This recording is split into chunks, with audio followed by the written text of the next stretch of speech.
L'ambassadeur Marcus Ekoumu, qui a été le collaborateur à Equity, de qui on sait, et qui justement va recevoir de l'argent de M. Mondoayolo. Il va recevoir comme dit 350 millions pour venir lui aussi louer des appartements en France pour lui et ses compagnes. Mon ami.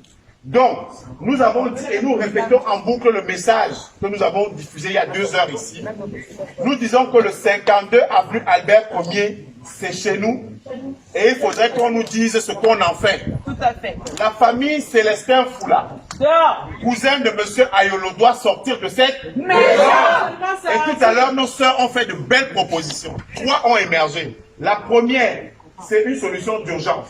Les Camerounais sont dans le besoin. 1600 mètres carrés de terrain, 900 mètres carrés habitables, 11 chambres, ça peut dépanner des Camerounais. Qu'ils soient étudiants ou en situation de nécessité. Deuxièmement. Deuxième solution structurelle, c'est que tous les Camerounais qui veulent, qui appellent de leur vœu depuis des dizaines d'années à la création d'une maison, à la construction d'une maison des Camerounais de France, pour que les associations ne louent plus, ne payent plus, pour se réunir, voici un lieu indiqué. Donc, nous disons à M.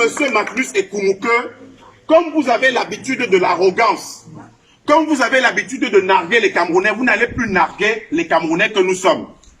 Les Camerounais que nous sommes veulent instituer le contrôle citoyen de l'action publique. Autrement dit, l'argent qui a été dépensé ici en 2008 par Mme Fosso, qui dirigeait le comité de gestion et de biens meubles et immeubles de l'État, Mme Fosso est venue ici, elle a acquis la maison, elle a donné la maison à l'ambassadeur pour que l'ambassadeur puisse être abrité. Et cet ambassadeur s'appelle Mbela Mbela, qui est aujourd'hui ministre des Relations extérieures.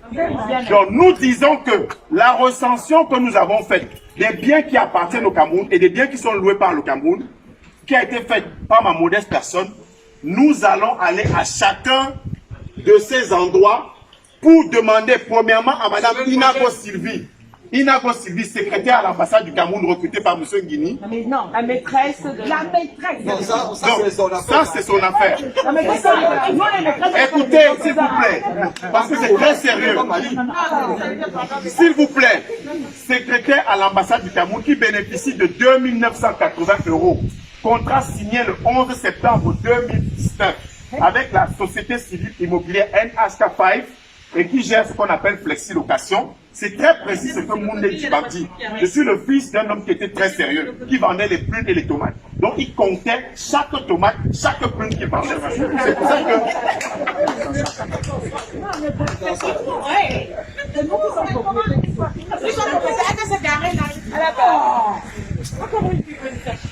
Non, c'est là, c'est là. Mais tu sais que de fois, il a perdu le carton. Elle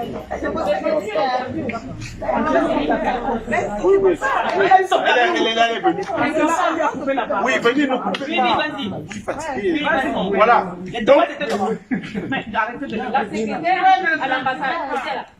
Donc la secrétaire, Mme Inago Sylvie, bénéficie de 2 900 € par mois. Je vais dire de manière précise, au 45 avenue Charles de Gaulle à Meudon. 45 avenue Charles de Gaulle à Meudon, c'est dans le 92. Ici, nous sommes dans le 94. L'État du Cameroun paye 2 millions de francs CFA de loyer comme résidence secondaire de l'ambassadeur du Cameroun. Nous sommes le seul pays dont l'ambassadeur a été accrédité en France qui a une résidence secondaire. Ni l'ambassadeur des États-Unis, ni l'ambassadeur de Chine, ni l'ambassadeur du Japon, ni l'ambassadeur d'Angleterre, ni l'ambassadeur d'Allemagne, ni l'ambassadeur d'Italie, ni l'ambassadeur du Canada, qui sont les pays du G7, dont les pays les plus riches du monde ne bénéficient d'une résidence secondaire. Je ne vois pas au nom de quoi un pays pauvre très endetté comme le Cameroun, qui vient de bénéficier d'un moratoire de paiement de sa dette par la France, c'était lors du Covid, l'ambassadeur au Cameroun a dit qu'on va accorder un moratoire pour que le Cameroun paye sa dette en 2021. Nous ne voyons pas au nom de quoi le Cameroun a des résidences secondaires à Paris, au 16 rue Ranelagh, à 4 500 € par mois, et à Meudon à 2 900 € par mois. Et quand entendu que M. Guini a loué pour 7 500 € par mois, il a loué aussi sur Arsène Kousseï, il a loué une maison. Donc, nous disons que cette situation doit s'arrêter. Nous devons avoir la garantie, mes chers frères et sœurs, que l'État du Cameroun ne paye plus 15 000 € pour 3 résidences secondaires, alors qu'il y a une résidence officielle et principale ici au 52 avenue Albert Ier. Ça, c'est pour l'immédiat. Maintenant, structurellement, nous allons mettre à la disposition des Camerounais qui s'engagent. J'en vois qui sont en train de se mobiliser. Et chaque fois, on nous dit que les gens sont des sans-papiers. Moi, je vois ici, tout ce monde-ci, des gens sérieux et travailleurs, qui sont dans ce pays et qui sont sérieux. Donc, nous ne sommes pas des voyous qui n'avons rien à faire de notre dimanche. Donc, nous allons mettre cette prétention à la disposition des Camerounais et nous assurer que le comptable matière de l'État du Cameroun nous dise ce qu'il en est de la situation de ces biens. Comptable matière.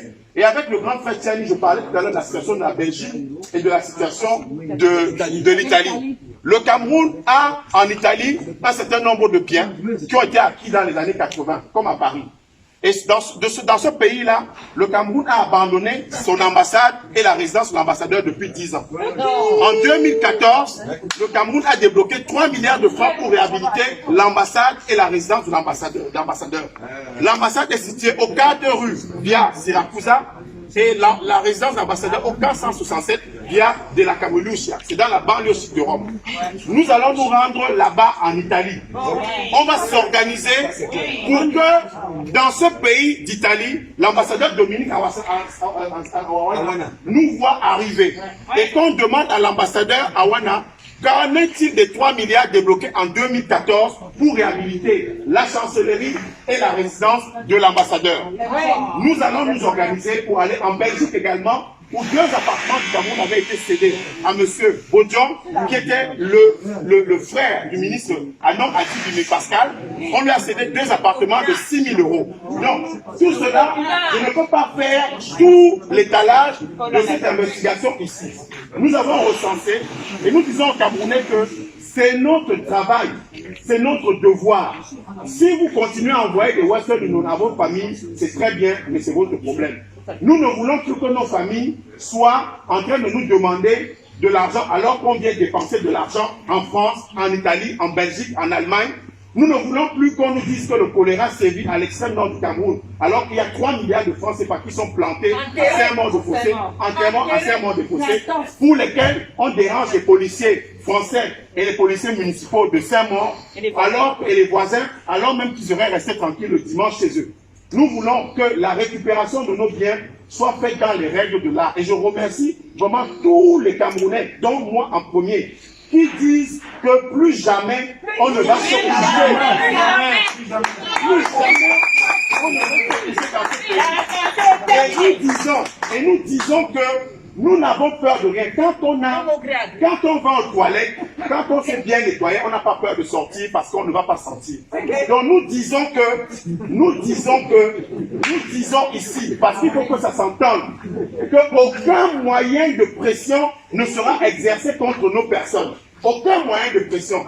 Nous sommes venus vivre dans un pays où on a guillotiné un roi pour avoir la liberté. Ce pays s'appelle la France. En 1789, les Français, les ancêtres de ces policiers ont dit « Nous ne voulons plus des privilèges excessifs, nous ne voulons plus du tiers état de la pauvreté pendant qu'il y a des seigneurs qui vivent dans l'opulence et le peuple dans la misère. » Eh bien, nous, notre 1789 est arrivé et nous voulons que les privilèges s'arrêtent au Cameroun.